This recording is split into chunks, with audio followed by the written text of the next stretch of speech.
of GDP is publicly held debt. Most people don't look at that number.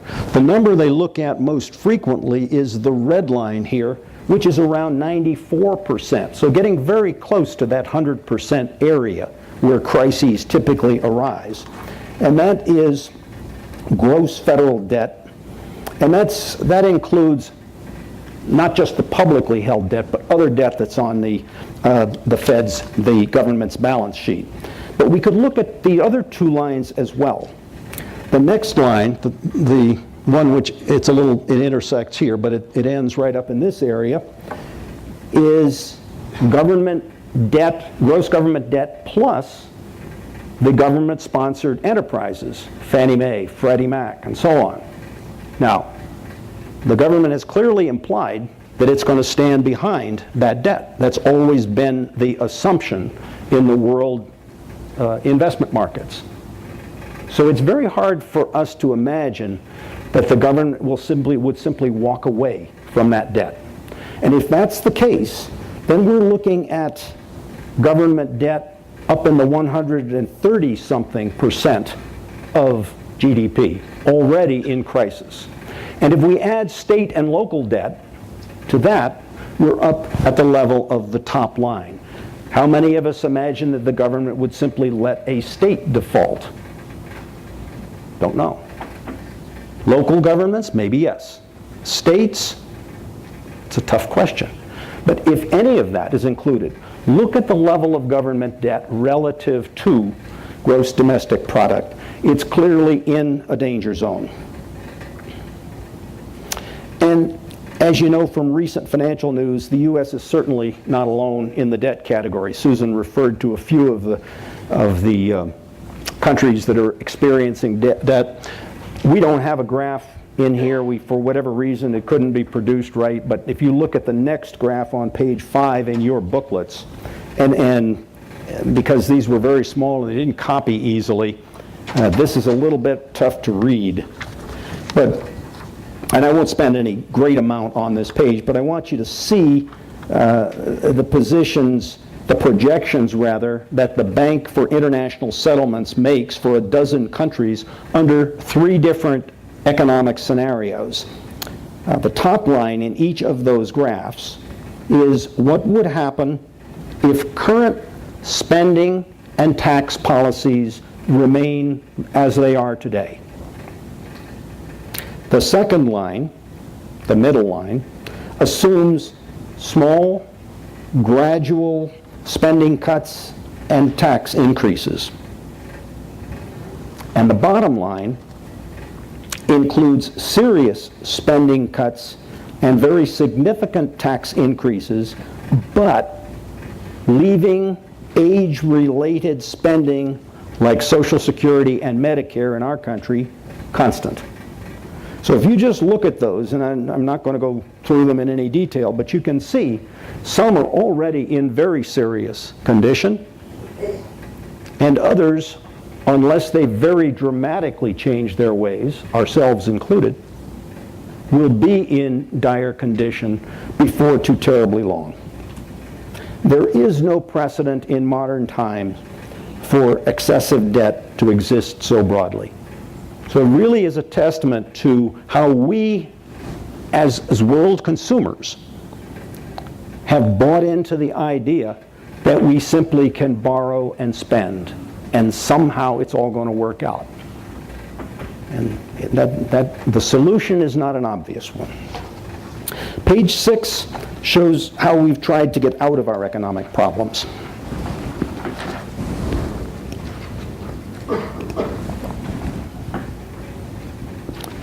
We and others have tried basically to print our way out so far. What this shows, and this only starts about 3 years ago, 2008, it is the developed economies' balance sheets in US dollars.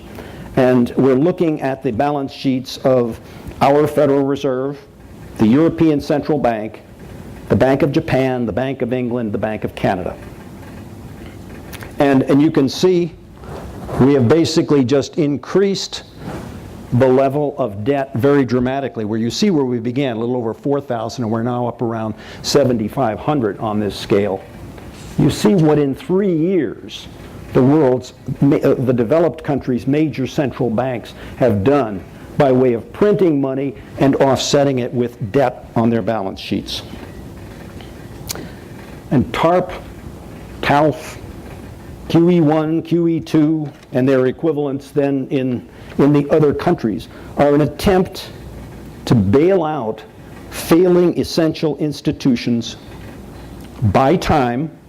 That's a big hope, that they can buy time so that we can grow our way out of the problem.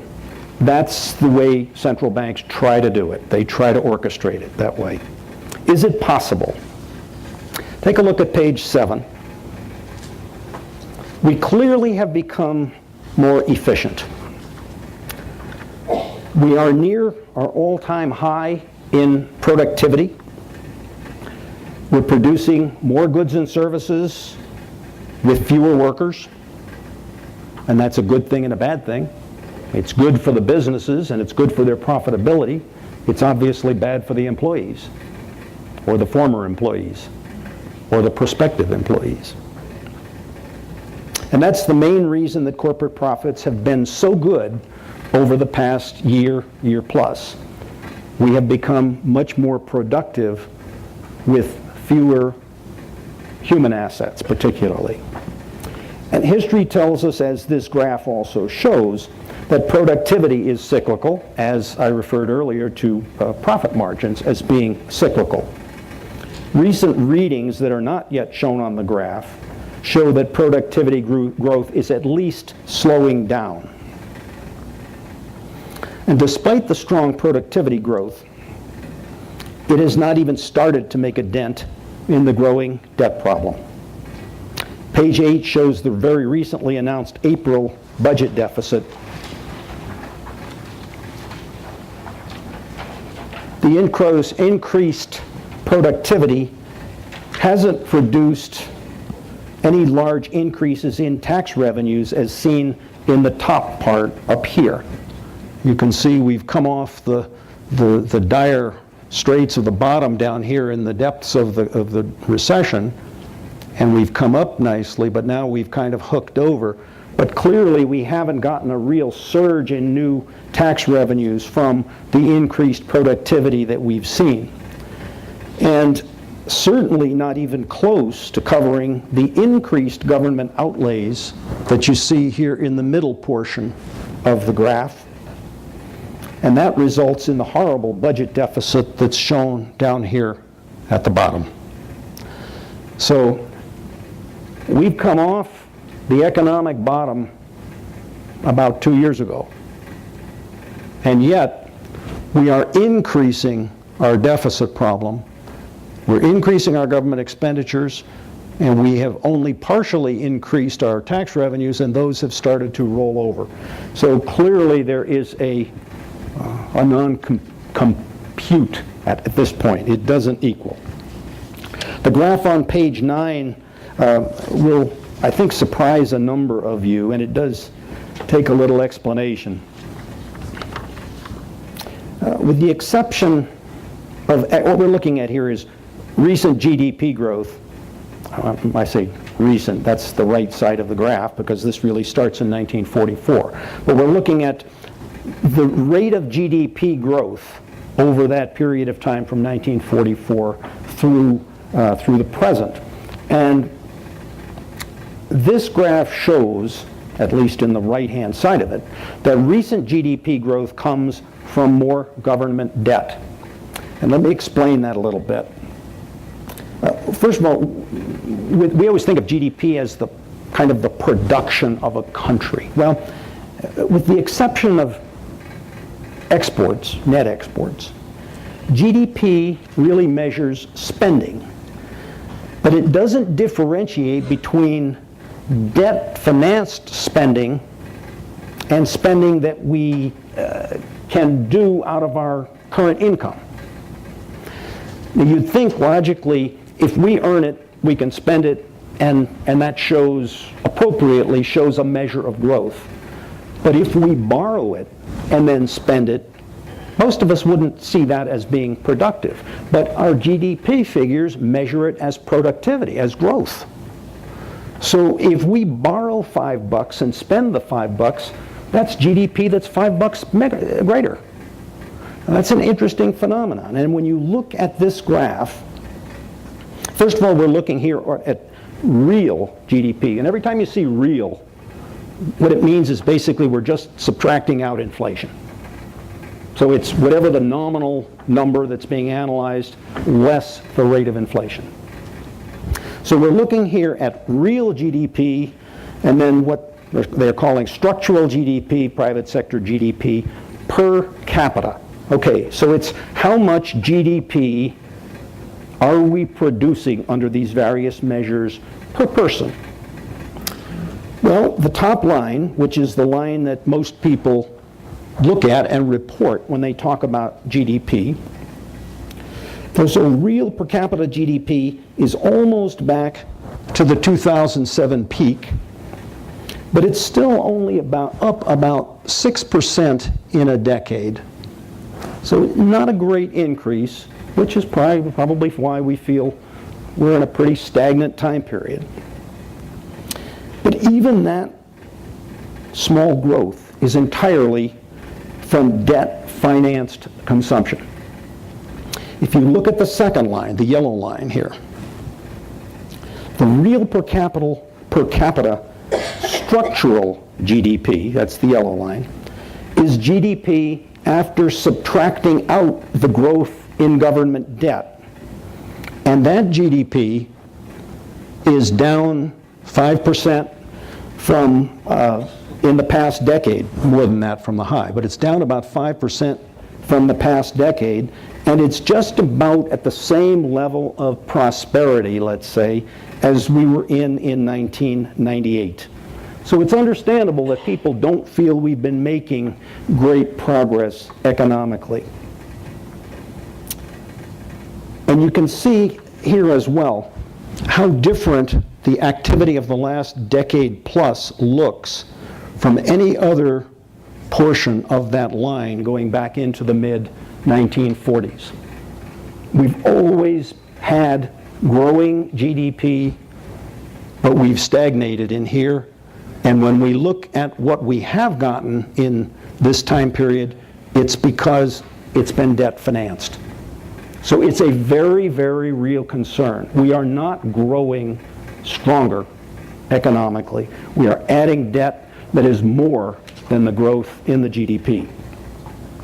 We continue to borrow and spend, essentially mortgaging our nation's future.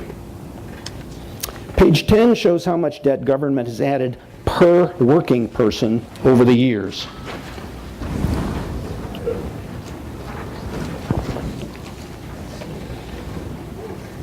That's a staggering graph, I think.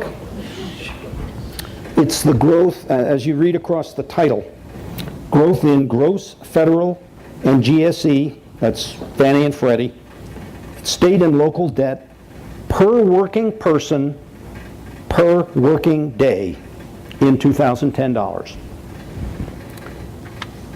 Not a study I had ever seen before. I came across it very recently. It's shocking to see how the debt load that was added in 2010 alone. If we were to see this happen on our own personal balance sheets, I think we'd be shocked. The reality is, we don't understand this. We don't understand that this is what's happening to us. This is the debt load that is being heaped upon us. And I'm not blaming it all on government. This is what we have chosen.